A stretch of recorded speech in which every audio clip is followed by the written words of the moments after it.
My name is Joe Haslam, and I'm a professor in IU University, and it's absolutely fabulous to see so many people here. Javier, who I'll introduce in a second, just said to me, "Are all these people here to see me?" And I said, "Yes, they are. They are all here to see you." So my job really is just to start on time, finish on time, and check everyone's microphone is working, and nothing else. So let's kind of go with all of those things. So can we get Javier's presentation on this screen, please? And does this look familiar?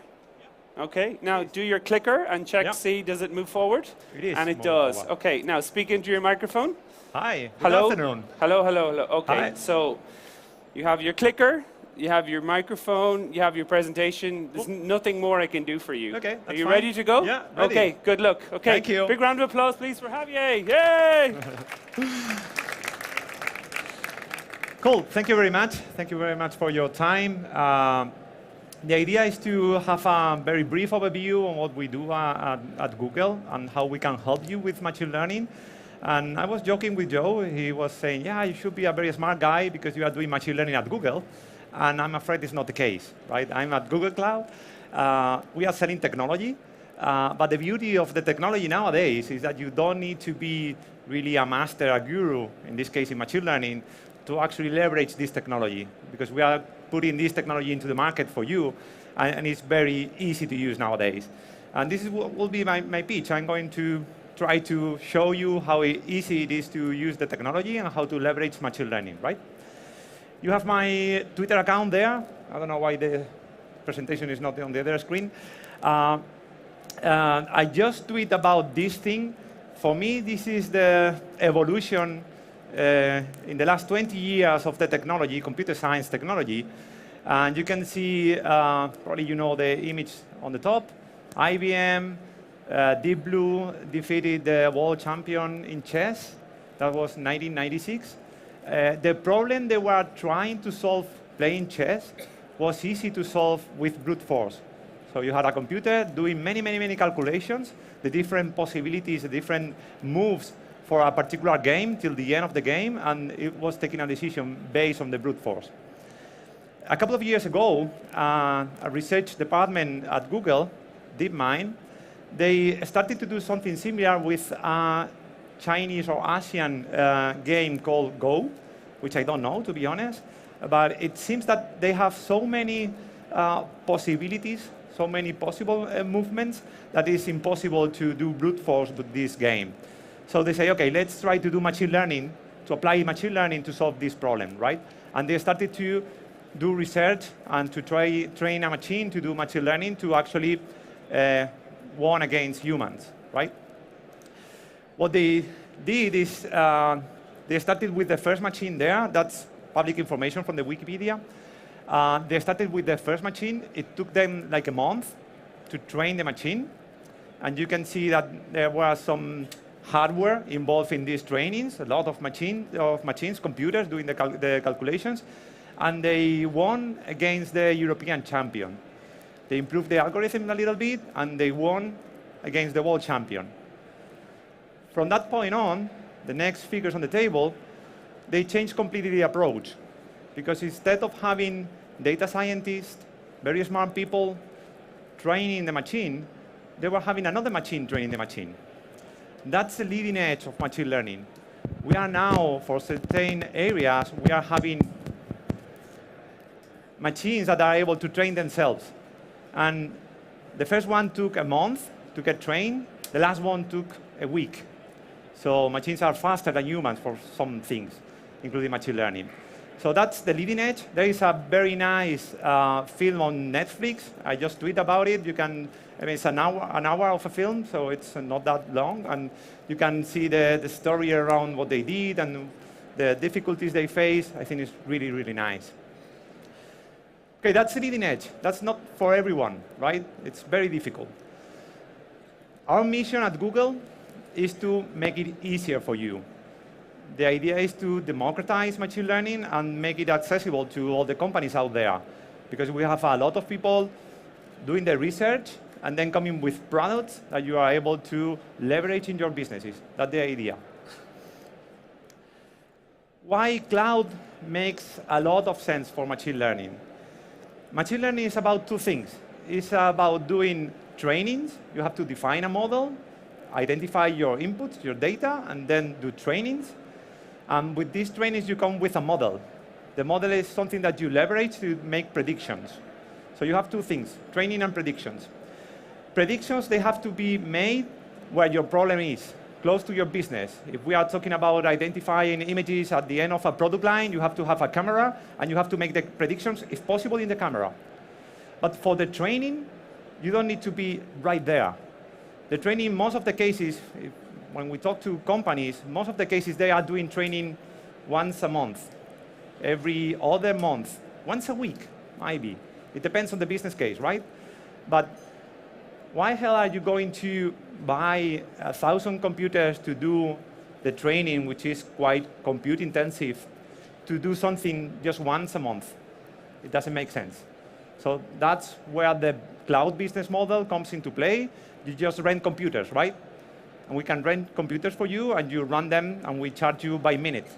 And you will have probably more computers that you could afford if you have to buy them on-prem, on your facilities, because you have a budget, and probably you will buy like 100 computers, and you have to spread the load among 24 hours during the 30 days of your month, right? The idea here is that you can rent those computers. Probably it will be much cheaper, but instead of 100, probably you could afford 1,000. So your training will be much faster. That's the idea.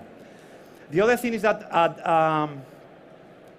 at Google Cloud, we have a lot of data capability. We are a big data company, and we have a lot of big data products out there that are able to ease your big data projects.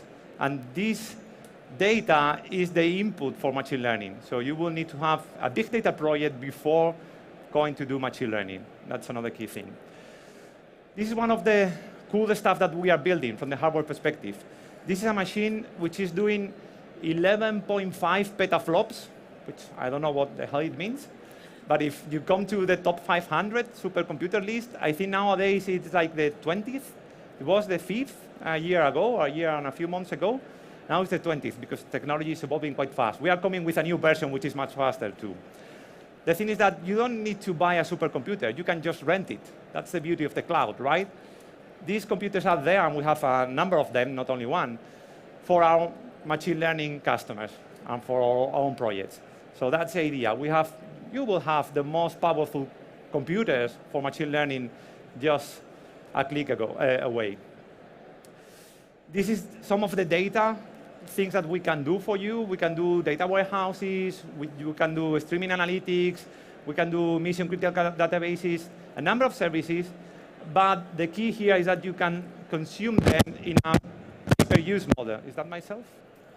In a pay-per-use model, where you just click, deploy, and start paying just by the usage. You don't need to architect, design, and build a solution using VMs, using infrastructure as a service, and spend weeks designing what you are going to build. You just consume it. That's another beauty of the cloud.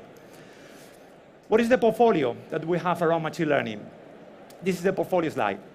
We have two sides in the portfolio. On your right, you have things that are already built, and you just can go and consume. We call them APIs, and the idea is that you don't need a data scientist. You don't need to know anything around machine learning. You just need your developers. Your developers will get a set of libraries, and they will be able to do machine learning things. Most of them are tied to user interfaces. For example, we can do Vision API, which is about taking a picture and identifying objects in the pictures, places in the pictures, if there is people, the emotions on these people, etc.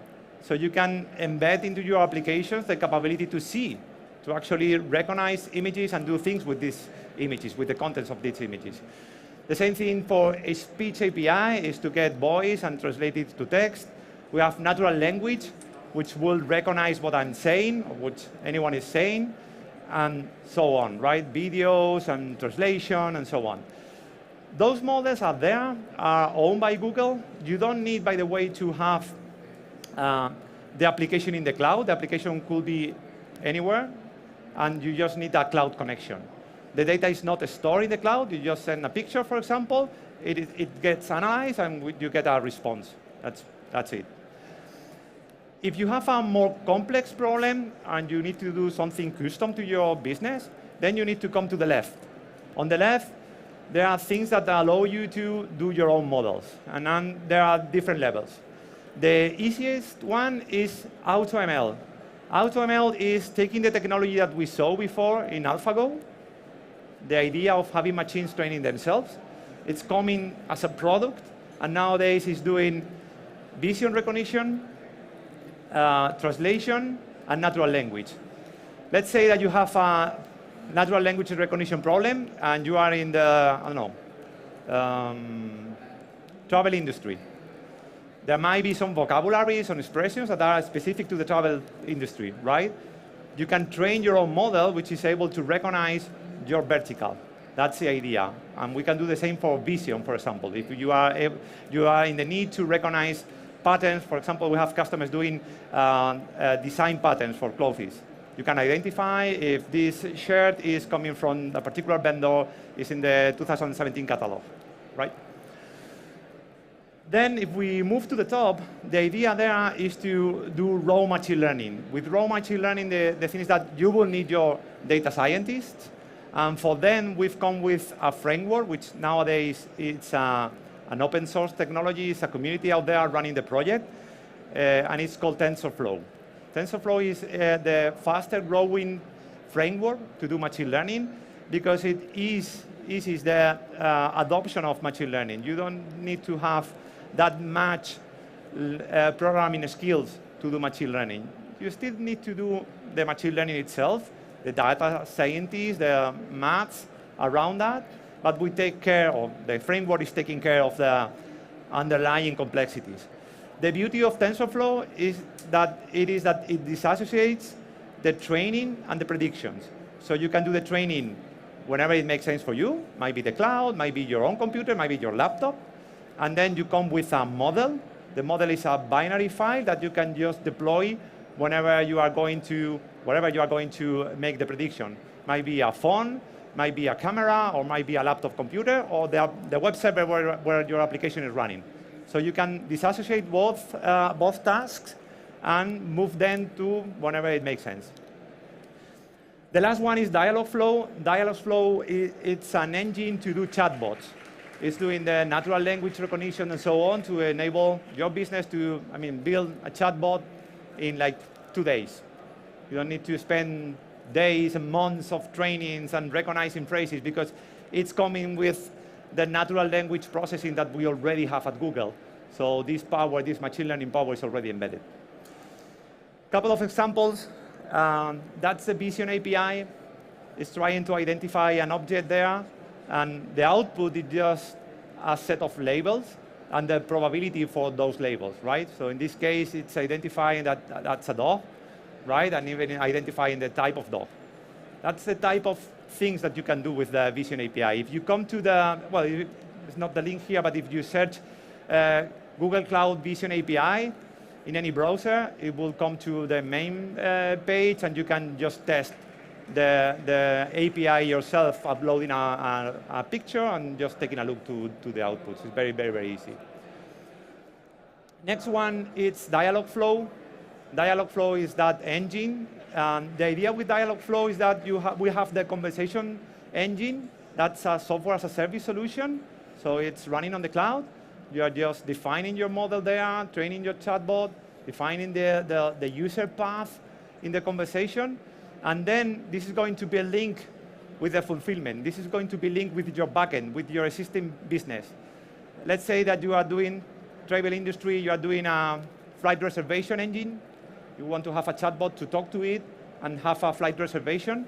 In the end, you already have the flight reservations, right? But this might be running on-prem on your facilities. We can link them together. So we have on one side, we have the chatbot itself. It's built on the cloud, but then it will be linked to anything that you already have running on your business. The other end of the slide is the front end. And the nice thing about Dialogflow is that it enables a lot of different inputs, front ends, for this dialogue. You can have a call center integration, for example. You can have Google Assistant on your phone or on Android Auto on your car. You can have Alexa. You can have Twitter. You can have Facebook Messenger. There are like 20-something integrations. So you build the chatbot once, and then you have a number of integrations that you have to just go and enable. That's one of the powers of this thing. And I think with that, I'm more or less done. Again, my Twitter account there. And we don't have time for questions right now, but I can be around for a few minutes if you feel like. And thank you very much.